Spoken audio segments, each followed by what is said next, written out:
After a long road to the ballot, voters will decide on regional transit funding. We'll hear the arguments for and against.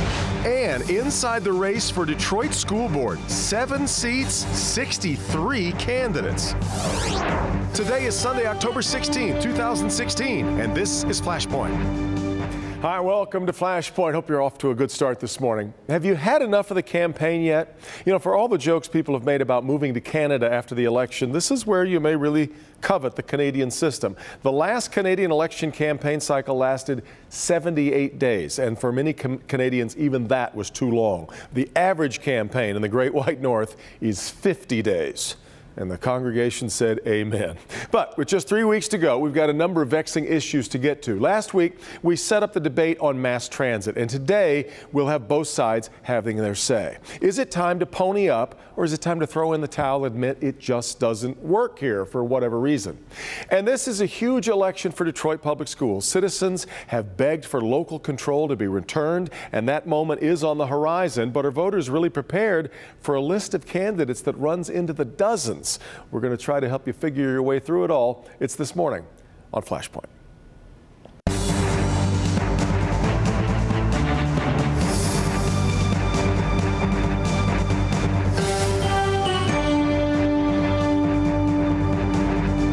As the only major metropolitan area in America with no real mass transit system, it is perhaps no surprise that we spend less on mass transit than any other metro area. We spend about $69 per capita. Compare that to Chicago, which spends $293 per capita on mass transit. You've got your chance to change that on Election Day. The question is, should you?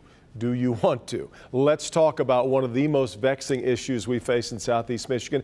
Joining me this morning to talk it out, Simon Haddad is here with the Michigan Taxpayers Alliance. Leon Drolet leads the No Massive Transit Tax Group. On the other side of the table and the other side of the issue, Sean Wilson is here with Citizens for Connecting Our Communities, and Brad Williams is here. He's with the Detroit Regional Chamber. Gentlemen, thank you all very much for being here. Thank you Leon, for the invitation. Let me start with you because I went back and forth. Do we start with the why or the why not? And I think the way that this is being sold is we have finally got our moment. We finally got our act together. Why not support it? Well, because all the evidence across the country shows that spending more on mass transit doesn't mean more mass transit riders. If you take out New York City, the one city in America that's experiencing greater ridership, if you take them out of the equation, mass transit ridership is down, regardless of the amount of money spent. And looking back, for example, in 2014, we almost doubled the amount, the millage rate, the amount that taxpayers are paying for SMART. Yeah. Ridership went down by 300,000 rides, according to the Michigan Department of Transportation, a year later in 2015. Spending more doesn't get us more. Increasingly, spending more gets less around the country. Simon, I hear people, though, all the time say you cannot expect mass transit to pay for itself. It doesn't anywhere in the world. You have to sort of come to terms with the fact that this is a social good. And you know what? There's nothing wrong with the social good. However, there also has to be some social responsibility and some fiscal responsibility that comes into play. When you look at mass transit as a whole, even using statistics that are widely published, the Detroit region is at the bottom of the barrel when it comes to what's called fare box recovery, or how much money the average rider pays in comparison to what it costs to provide the service. New York, for example, they're toward the top of fare box recovery, which is approaching 60%. The Detroit area, we're hovering between 10 to 15%. Some would say that that's an example of that just shows you that our system doesn't work well, and we need to create one that works better for everybody. Well, clearly it doesn't work well, and that certainly could be the problem. However, doubling down on the existing system, which is what this proposal encourages, is certainly not a solution. I mean, we're just locking ourselves in to the age-old failures with this instead of looking for innovation that can bring costs down and provide better services. Let's let the other side of the table have their say. Sean, take a whack at that. Well, first of all, this is a new system. I mean, we haven't done this before, and this is a great opportunity for us to invest in our future. I mean, this is investing in our seniors, folks with disabilities, providing access for people to get to jobs, and just set a platform for growth in the future. So this is a new system that we're investing in at a modest price. Interesting. The Detroit Regional Chamber hosted a mobility conference last week that 2 weeks ago now, that I've talked about on the program last week. And to Leon's point, I found myself wondering at that conference if we're thinking far enough ahead. The world of mobility in the future, nobody seems to talk about buses and trains. It's more talk about Uber and Lyft and much more personalized, door-to-door kind of service. Is this the right answer for the future? It's not an either-or answer, Devin. It's a yes-and answer. If you look at studies, they show that users of Uber and Lyft are also users of transit. I know we've all traveled to cities where public transit is an actual option. I was in Washington, D.C. a few weeks ago. I didn't rent a car, obviously. I took Metro from the airport to my hotel. But then a lot of the time I use Uber and Lyft, traditional taxi cabs, to get around too. So they work well together. Where the new mobility options, Uber and Lyft, serve the best purpose is for that last mile and first mile to and from your transit stop, if you're not living directly on a line. So then why should we believe, though, suddenly that we found the answer when I think this side of the table suggests that for so many years we've just messed it up?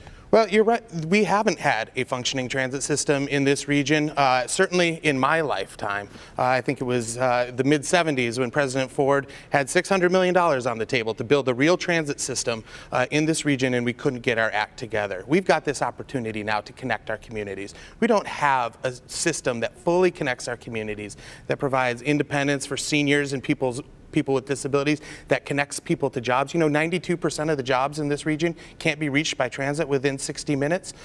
This is the right move, the right thing to do to join the rest of the great cities and regions in the world. I think, Leon, that's an amazing statistic. I read that recently, too. 92% of the jobs in Southeast Michigan require a commute of an hour or longer. That's stunning to me, but doesn't that speak to the need? Well, it's going to be a lot longer if this plan passes, because with the proposal also calls for closing lanes on main roads to make them bus-only lanes. So places like Woodward, Michigan Avenue, Gratiot would have a lane closed to cars, creating a bus-only lane with prioritized traffic signaling. Well, it only makes it worse if people aren't using that new system that you're building for, and I guess you're dubious that they will? I'm dubious they will, because in every other city where they've put more money into mass transit, ridership has also been declining. You talked about Lyft and so forth. The future of transit is moving one direction, and this proposal is anchoring us to another.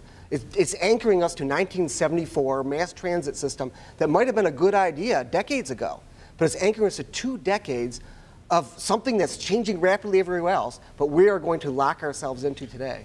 Well, and I just want to reflect on this point that Leon brought up. The Texas Transportation Institute did a study of 439 cities across the region with transit and found that public transit saves 640 million hours in commuting time. That's a lot of time. Every bus is potentially 40 cars on the road. The answer isn't more cars on the road, it's smarter options. And here's a pro tip. If you're going to be commuting down Woodward Avenue or Gratiot or Michigan in your car, line yourself up with one of these new RTA buses and you won't hit a red light. Well, the other fact Exactly. The other thing that every major city is investing in regional transit. If it was that bad, would they be making the investment? Absolutely. It's going on the ballot in Atlanta, and they see the value of investing more in their transit systems. In fact, Simon, as we are trying to sort of attract, we're trying to show that especially Detroit in particular, if not all of Southeast Michigan, is open for a new kind of business. The symbolism for young, especially for attracting millennials, don't we need to be saying, look, we're a part of the future, rather than, no, this just isn't who we are? Absolutely. And being in touch with the future is key here. And just subjecting ourselves to more of the same old isn't being in touch with the future. I mean, they mentioned that, this is a new system. It isn't a new system. It's more of the same old system, but with a new layer of bureaucracy, a new layer of costs. So, I mean, seniors, they're already being served. There are already services in place to service the disabled and seniors. It is administered at the local level in local communities. 92% of people have longer than an hour drive to work according to their statistics. I don't know if that's true or not, but I know that there are nearly 40 communities in northern and western Oakland County that aren't really going to benefit from the hundreds of millions of dollars that they're going to be investing in taxes for this. How are they going to be served? Can you envision a regional transportation system that you could support? Because cynics would say that these are all pretty convenient, but at the end of the day, you're just not willing to pay $100 per household for any system. Well, you know what? Truth is, we're already paying far more than $100 per household. 10% of your license plate fees, 10% of your vehicle registration fees. Well, as I just mentioned, less per capita by far than any other metropolitan area. But you know what? Those numbers, first of all, I haven't been able to validate the accuracy of those numbers, for one. So, I mean, that's just a hollow statistic. Okay. The other thing is when you're comparing these numbers and you're comparing areas like New York, Los Angeles, San Francisco, they have a much higher population density than we do here. They're counting 4 million people, but what they're not telling you is that we've got a 2,900 square mile area to cover. And that's a daunting task. When you're talking about New York, they've got 8 million people pretty much living on top of each other. I'll let these guys take a swing at that when we come right back. Got to take a quick break. This is Flashpoint talking about the RTA tax. Are you willing to support it? We'll be right back. Time now for Glover's Guide to Real Estate. You know, I'm asked all the time from home sellers, what can we do to get the most out of the value of our home? And there's actually 3 real important things you can do to maximize your home's value. Number 1, price your home properly right from the start. The days of pricing it high and reducing it later are gone. You want to be the best price home in your neighborhood, which will ultimately attract buyers and could get you into a multiple offer situation. Number 2, you want to make sure you have an agent that is marketing effectively. When you have an agent that's marketing effectively, that will drive more traffic. The more buyers you have through your home means the more leverage you have, which ultimately will maximize the value. Finally, number 3, it's a price war and a beauty contest. You want to be the best looking home on the block. You want to make sure your carpets are clean, the walls are painted, and make sure it shows great. For more guidance on maximizing your home sale, call 855-JEFF-SELLS. Realtor Jeff Glover, a household name. Carolette wants to know, what's DTE Energy doing to keep its natural gas system safe and reliable? Jenny's going to tell us. Did you know that DTE spends over $75 million every year updating gas infrastructure? Doing what? We're upgrading to the latest technologies. What are those things? Using materials that aren't susceptible to corrosion and leaks, and replacing hundreds of miles of gas lines. Serious about safety, huh? Very serious. Serious about coffee, too. This is good. DTE Energy. Know your own power. Monday at 8. Don't miss an all-new episode of The Voice as the battle rounds continue. Then at 11, shots fired. A peaceful block is rocked by gunfire. You're not in a war zone, and then that's what it sounds like. But this is no crime scene. Police say there's nothing they can do. See why this commotion has neighbors in an uproar. We picked this area because it was a very nice community. It's very good for raising kids, a quiet area. So how can this happen? What's going on in this neighborhood? The defenders asking the tough questions. Monday at 11 on Local 4 News. Welcome back, Flashpoint. Supporting the RTA tax is going to mean about $100 per household per year.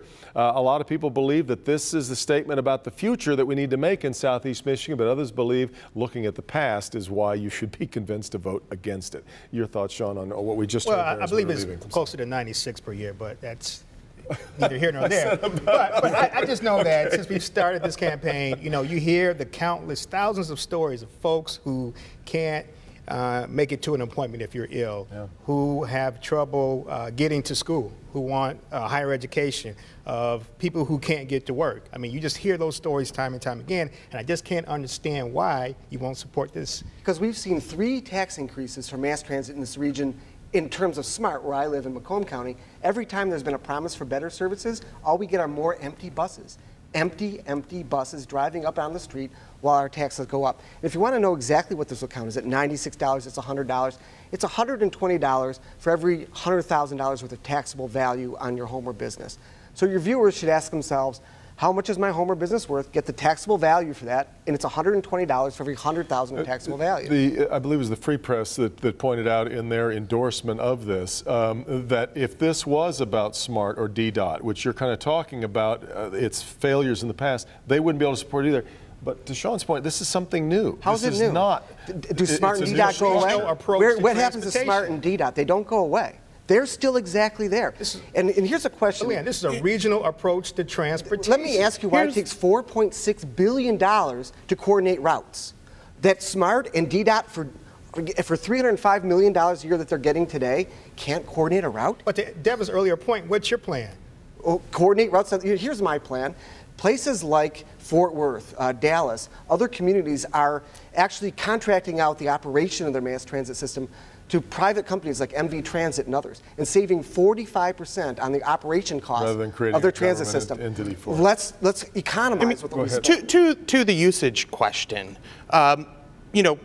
back in 2008, we didn't have very heavy iPhone usage in this region either because we didn't have iPhones. We don't have a regional transit system. We don't have a system right now that connects our communities, that allows for independence for seniors, access to jobs. Simon brought up earlier some of the opt-out communities in the SMART zone, and let's use the example of Livonia. In Livonia, they have a small local transit system where a senior or someone with disabilities can call and get a ride to their doctor's appointment, as long as that doctor's appointment is in Livonia. If their doctor is in Dearborn, they're out of luck. So we do have a system that's been in place. We have SMART and DDOT. Pretending like those failures never happened is not acknowledging the truth. And this plan doesn't get rid of them. It adds another very expensive layer on top of it with no economizing. Simon, another interesting number that I came across, though, is more than 250,000 people commute into Oakland County for their jobs every day. Doesn't it behoove the people who live in Oakland County and the suburbs, because I think a lot of people have thought that the suburbs are going to be the obstacle here, doesn't it behoove them to help people get into their communities to take those jobs and to keep the local economy thriving? You know what, Devin? It would. The problem is that this plan leaves 39 of those communities out in the cold. So in addition to a lot of those communities losing their previous ability to opt out, which they'll be forced into doing now, they will get little or nothing in return for it. So these people that are looking to get to these jobs out in northern and western Oakland County, there's still not going to be a solution for them. And we're going to be throwing another nearly $5 billion at this for no solution. Yeah, Sean, it takes us back to that question about whether or not we're really building this for the future. I can remember my first trip to China and understanding that they were not going to ever have landline phones all across China. They skipped that technology. They went straight to cell phones. Right. And maybe you don't have to evolve through every step. Maybe you can skip them. And that's why I find myself, is this one we should be skipping and jumping to whatever's next? The leaders of Uber and Lyft will tell you that they need a functioning transit system to complement. They complement those rides. I don't think Uber or Lyft said, it's the first mile, the last mile. Would have the capacity to service all of the region. I just don't think they have that capacity. It's also, I'll tell you what, it's also dauntingly expensive. And it's not cost effective. It's not exactly. for now. The least cost effective thing in this whole proposal is the Q line trolley downtown, which is a linchpin for drawing down federal dollars for this proposal. This is a trolley that's privately owned, for one thing. It is reachable by about 5% of Detroit's population is within walking distance. Yet $170 million so far have been dumped into the Q line trolley.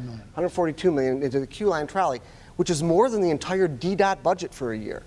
Brad, you want to take I would encourage you to take a walk down Woodward Avenue and you tell me if it was a worthwhile investment. It's a fun tour. There are any number of new investments that have happened on Woodward Avenue because of the Q line. In fact, our friend Ned Stabler, who's the VP of Economic Development at Wayne State University, tells us when he has potential new businesses coming into town, one of the first questions they ask is, how close am I to the Q line? Because it provides access, it provides mobility options for people, and gives them an opportunity to move around the region and connect anyone's taking the Q line to get to a doctor's appointment or to get to work. It's not happening. It's not accessible to people in the region. DDOT serves the entire city. This serves 5% of the city, and we're spending more than that in 1 year than we spent on DDOT. And I'm afraid I got to leave it there. We need more time. I have another hour or so, and I think we'd have it all wrapped up. But a great conversation. Thank you all very much for being here. We come back, we'll help you figure out this enormous school board roster of candidates. This is Flashpoint on Local 4.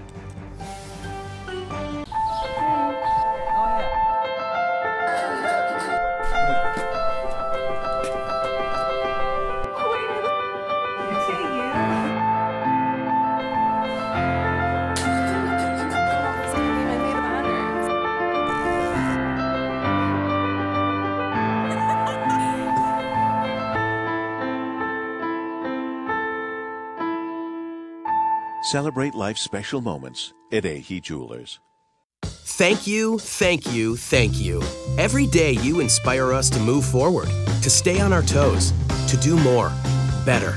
As the health insurer chosen by more people in Michigan for over 75 years, we're constantly rethinking what we do to protect what's important in your ever-changing lives. So keep on keeping on. We'll be right there with a plan that's right for you, just like we've always been. Blue Cross Blue Shield of Michigan. Confidence comes with every card. Wayne County Community College is a beacon of hope for so many people who can see the impact it's made, and that we're celebrating the 50th anniversary and all the good that it's done.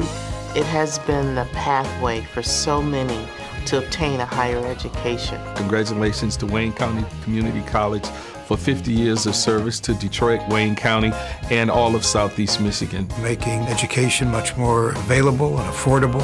50th year is just the beginning of the first century. We're in Detroit for Detroit. So if you want to know what's now, what's happening. Wake up to more news, more answers on Local 4 News Today. Followed by Today on Local 4. The issues most important to me, number one, health care. The economy, absolutely, for sure. Safety is an issue. We're committed to election coverage that matters. And getting the answers that you want to know. In our newscast, Flashpoint, and on Click on Detroit. Decision 2016, Local 4 and Click on Detroit have the election coverage you deserve.